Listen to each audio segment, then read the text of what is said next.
সাল্লাল্লাহু আলাইহি সাল্লাম বলছেন, যখন আল্লাহ পাক রব্বুল আলামিন আমাকে নবুয়ত দিয়েছে, আমি নবুয়তের দাওয়াত নিয়ে যখন তায়েফের মধ্যে গিয়েছি, তখন পুরো তায়েফবাসীকে আমি কান্না করে করে সুন্দর কণ্ঠে সুন্দর ভাষায় আমি পুরো তায়েফবাসীকে বলছি, তায়েফরা কুলু লা ইলাহা ইল্লাল্লাহ মুখলিসান দাখালাল জান্নাহ। আর যদি তোমরা লা ইলাহা ইল্লাল্লাহ বলো, আমি রাসূল ঘোষণা দিলাম আল্লাহ পাক তোমাকে জান্নাত দান করবে। বুঝেন নাই?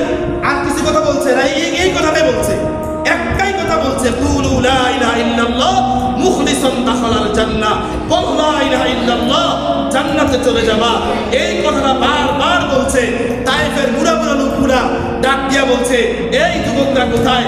তাকে তুমি আঘাত করো, বুড়ারাও করে, জোয়ানরাও করে, ছোটরাও করে, নারীরাও করে, যুবতীরাও করে, সকলে করতে করতে রাসূলের চোখ দিয়ে কান্না আসে।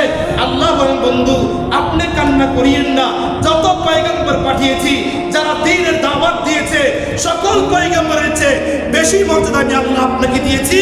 আর আমি আল্লাহ পাক রব্বুল আলামিন সকল পয়গম্বর যেই স্থানে আসে নাই, এইখানে আইন না আমি আপনাকে স্বাগতম জানাবো। তাইফের এবার চিন্তা করছে যে তাইফের লোকেরা মাইরে কাজ হয় নাই, নিয়ে গেছে মেরাজে। আসার পরে এবার মূর সৃষ্টি করছে তিনটা। কোন কোন জায়গাগুলো বলছিলাম বলেন? ঈদগাহ, দোকান, আর কি বলেন? মসজিদ। তখন ছিল গির্জা। হিন্দু খ্রিস্টান থেকে ছিল বলেন গির্জা। এগুলোর সামনে দাঁড়ায় দাঁড়াইয়া রাসূল যেখানে বসতেন, এই মুড়ে মুড়ে দাঁড়াইয়া বলতেন, ওই যায় উনি পাগল। উনি কি বলেন? রাসূলরা কি বলতেছে? পাগল। সকল কাফেররা মুড়ে মুড়ে টিম তৈরি করছে গির্জার সামনে। যখন কোনো গির্জাওয়ালা খ্রিস্টানরা বাইর তো শুনছেননি তো কি তা মুহাম্মদে বলে কোন খোদার কাছে তেল কালিমানি আইছে বললে জান্নাতি, আরো যত কথা আছে এগুলা কইয়া প্রত্যেক মুড়ে মুড়ে আল্লাহ রাসূল অসম্মান করেছে। আল্লাহ বলছে, বন্ধু অসম্মানের কি দেখছে?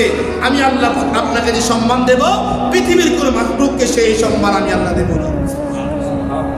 অসম্মান করে সম্মানিত হয়ে গেছে বলেন? কি হয়ে গেছে বলেন? সম্মানিত হয়ে গেছে। রাসূলের ছোট্ট ইতিহাস থেকে আপনারা কি বুঝছেন বলেন তো? রাসূল ওয়ারিস উলামায়ে কেরাম যেদিন থেকে সাহাবায়ে কেরাম দুনিয়াতে নাই, সাহাবায়ে কেরামের পর থেকে নিয়ে কিয়ামত পর্যন্ত যত আলেমের বিরুদ্ধে যত লোক লাগবে, মনে করবেন ওই আলেম দুনিয়ার কোনো মানুষের কাছে নেককার জবাব না হলে কার কাছে নেককার? আল্লাহর কাছে।